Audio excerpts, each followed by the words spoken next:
Қайырлы күн достар, менің каналыма қош келдіңіздер. Бүгін сіздермен ұн қуырдақтың рецептісімен бөлісетін боламын. Біздің жанұямыздың барлығы осы тағамды сүйіп жейді, сондықтан соңына дейін менімен бірге болыңыздар. Ең алдымен ұнымызға жұмыртқаны салып, суға тұзды қосып, араластырып, қамыр илейміз. Рецептердің барлығы видеоның астында граммы барлығы көрсетілген.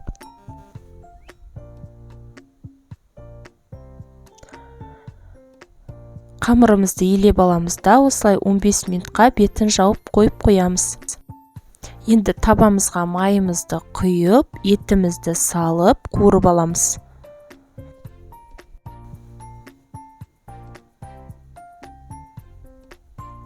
Үстіне пиязымызды саламыз.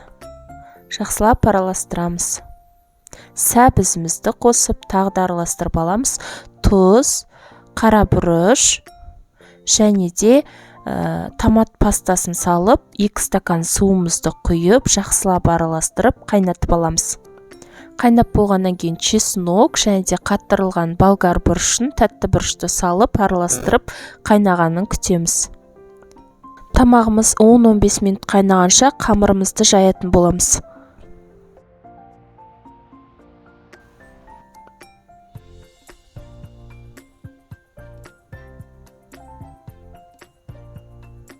Не осылай ғып нанымызды жайып алдық. Енді өзімізге ыңғайлы етіп бөліктерге кесеміз.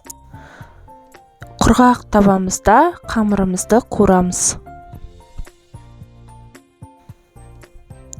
Видеода көрініп тұрғандай осындай ақ түйіршіктер шығу керек нанымызға.